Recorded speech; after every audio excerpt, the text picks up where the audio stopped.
పంచాయతీ పోతుంది ఇక ఎక్కడ అక్కడ వెళ్ళిపోతారు. గవర్నమెంట్ కూడా జర ఊపి చూసుకుంటారు.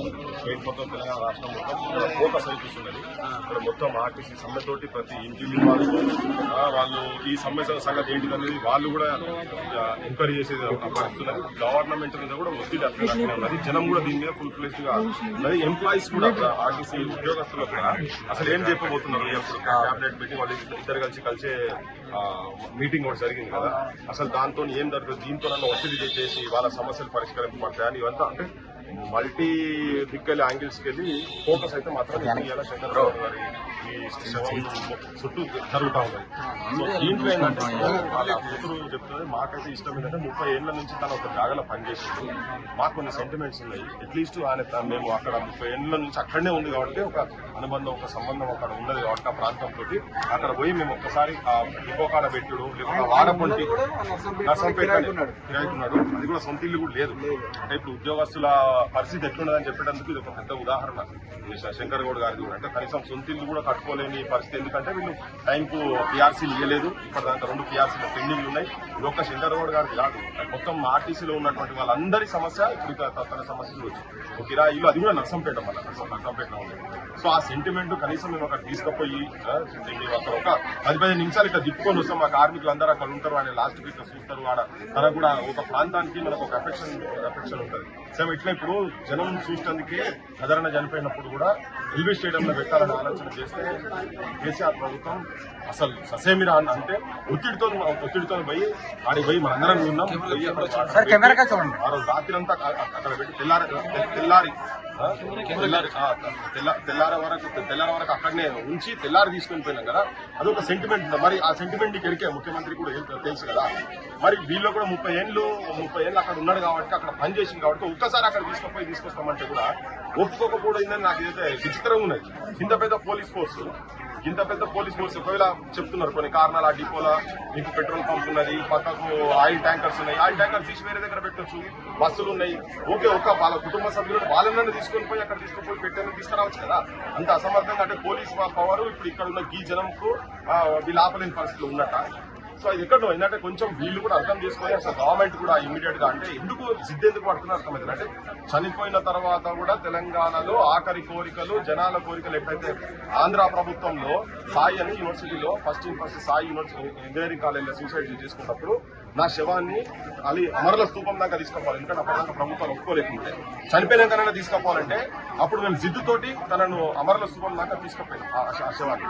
అంటే ఆంధ్ర పాలకులు ఉన్నప్పుడు శవాలను తీసుకుపోయి కోరికలు ఎక్కడ ఉన్నదో అక్కడ తీసుకుపోయే పరిస్థితి ఉంది. కానీ తెలంగాణ వచ్చిన తర్వాత రేవంత్ రెడ్డి పాలన కనీసం ఒక ఆర్టీసీ చనిపోయిన వాళ్ళని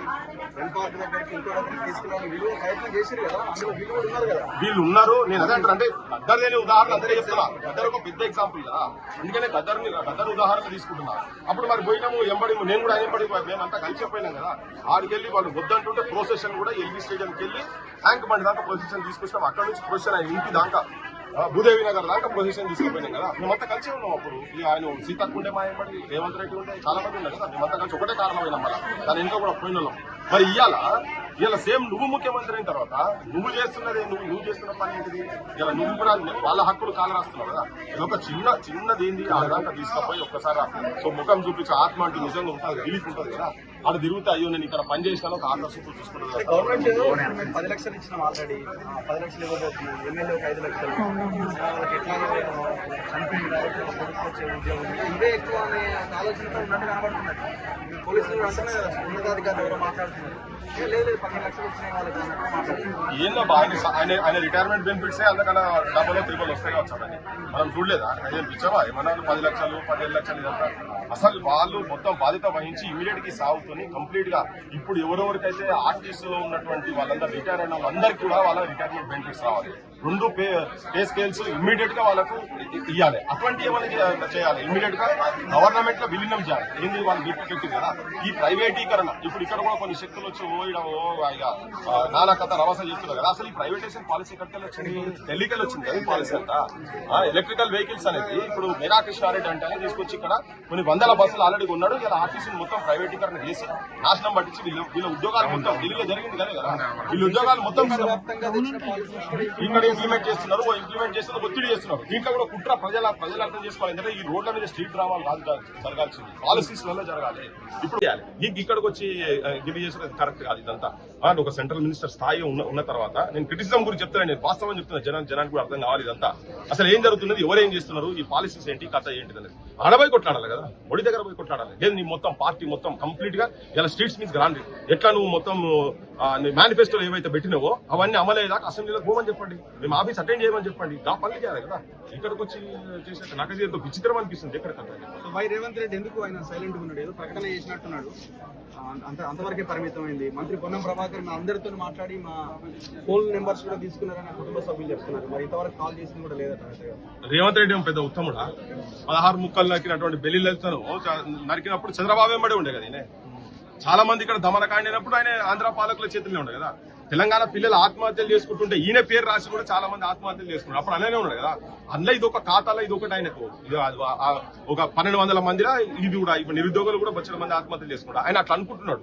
కానీ తెలంగాణ మేల్కొరాలి, ఇప్పటికైనా తెలంగాణ మేల్కొరాలి. ఏం జరుగుతుంది తెలంగాణ అసలు నిజమైన తెలంగాణ ఆకాంక్షలు నెరవేర్తలేవు కాబట్టి తెలంగాణ జనం కూడా సోయికి రావాలి.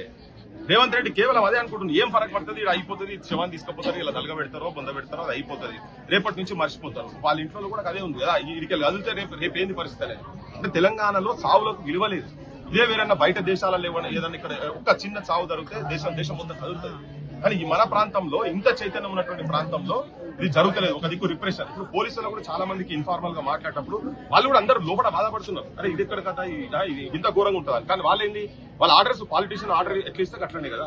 చచ్చిపోయిన శవాన్ని తీసుకొని పోయింది నిన్న బండి ఇడికెళ్ళి అడ్డాక నువ్వులే కథమైపోయింది కదా. అసలు ఇడికెళ్ళి తీసుకపోవడే అది కూడా ఒక రాజకీయ కుట్ర.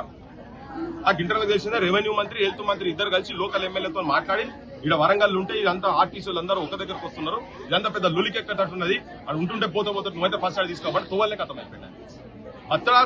తర్వాత సంగతి 81% బాన్స్ తర్వాత బతుకులు కష్టమే కావచ్చు. కానీ మీ ఆలోచన ఏంటిది, మీరు అట్లా షిఫ్ట్ చేస్తారు, ఈడికి ఆడదానికి ఎట్లా షిఫ్ట్ చేస్తారు. అవసరమైతే డాక్టర్లకి తీసుకురానండి. ఎంజిఎం కూడా అద్భుతమైన హాస్పిటల్, ఆడి తీసుకుపోయింది. ద బెస్ట్ హాస్పిటల్ ఏంటిది తెలంగాణలో, ఉమ్మడి రాష్ట్రంలో ది బెస్ట్ హాస్పిటల్ నిమ్స్ తీసుకోపోకుండా అదే కూడా ప్రైవేట్ హాస్పిటల్ అక్కడ తీసుకుపోయి అపోలో తీసుకుపోయి అదే కూడా ఊరు బయట హాస్పిటల్ తీసుకుపోయి పడేసిన ఎక్కడే.